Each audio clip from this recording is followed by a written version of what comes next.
I want to welcome everybody back to the Roll Call State to State show. And today we're going to be talking about why gangs will never die. All right. Um I want to first of all, today we're going to be diving into a topic that's as enduring as it is controversial. The persistence of gangs in America from state to state. Why do they never truly disappear? Well, let's break it down. We're going to break it down right now. Well, it's like this. Um, a lot of these gangs are, I don't want to say historic, but a lot of them are old gangs. They have been around for years. Gangs have been a part of American history for over a century, evolving with the times. Now, pretty much, they're like hybrid gangs, I would call them. From the early 20th century, immigrant gangs to the rise of organized crime, these groups have adapted, survived, and thrived. We all know probably the very first ones was, I would say, in Chicago, maybe the Italian Mob. I could be wrong. I'm just, you know, everybody calls LA the, gang capital, but I would at least have to give it to Chicago, being that I would say that they basically originated in Chicago. That's just my opinion, being that Al Capone, all of it basically started over there. If you think I'm wrong, drop it in the comments. But they arise due to social economic conditions and a sense of belonging, and often a lack of opportunities. It's a cycle that has proven difficult to break, and boy, it is. It's hard to break, man. People don't understand, especially when you're brought up in that environment from a young age. It is very hard to break, especially if you got incarcerated at a young age and it just continued throughout your life. I mean, it's a very hard cycle to break. Gangs often form in areas plagued by poverty and limited resources.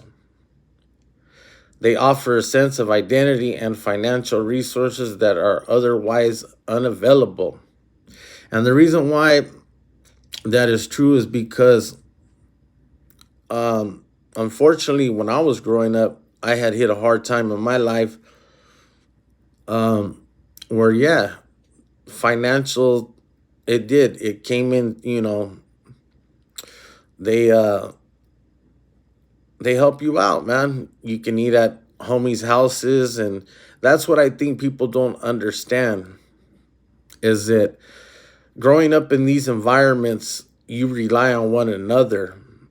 And it is, I don't know, I'm just trying to break it down the best I can, but residents from different states, you know it's just a lot of different residents moving to different states, and it might seem like a bad choice, but for many, the only choice.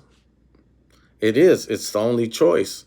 Where else would you go when there's nothing, and that's all you have, that's all you see? And then also with pop culture, it glamorizes gang life. you know it's appealing in movies, music, and in fashion, often depict gangs in a way that looks enticing. And that's the truth. Look at the movies that we grew up watching: Boulevard Nights, um Duke of Earl, American Me, Blood In, Blood Out. you know all them movies are very appealing, especially when you grow up in an environment like that. But in today's digital age, gangs have taken to technology too. As you can see, a lot of them are on YouTube, and they're recruiting online, spreading their message through social media platforms, which makes them as elusive and harder to catch as ever. To a point, I would, to me, um, I consider it kind of more or less like dry snitching. Everybody knows that the cops, the police watch YouTube, and you see so many people getting on here with these guns and all this and that. It's dumb, man. But the core issues that sustain gangs remain unaddressed until systemic changes occur. That's it. Gangs will adapt, but they won't vanish. And that's the truth. And that's why I say that today they are more like hybrid gangs. You see Crips now wearing red. You see Bloods now wearing blue. Back when I was growing up, that was taboo. You even see Northerners from California wearing blue. You see Southerners wearing red, which is, I'm not saying it's a bad thing, but I mean, I'm just basically saying how they evolved now, how it's so different. Um, and another thing that was very different when I was growing up, there was no such thing as us, Chicanos, or even whites, whatever race you were other than African American, you did not use the N word. And if you did, more than likely, you would run across a real brother that would put the shit down. Nowadays, I mean, everybody just throws that word around like it's nothing. And now you just see gangs basically there's really no neighborhoods like there was. I mean, there is. Don't get it twisted. Especially the ones who are already established, who have been there for years. They ain't going nowhere. The only way they're gonna go somewhere is through gentrification, and by them knocking down tearing up their shit, and basically kicking them out. But what does that do? It spreads the cancer elsewhere, and that's why we're starting to see all these hybrid gangs and stuff like that. And that's why you're starting to see a lot of these kids basically go rogue now. There's no more structure. There's no more, like I said, it was taboo to even hear somebody say the N word back then unless you were African American. And it was very offensive. Very, very offensive.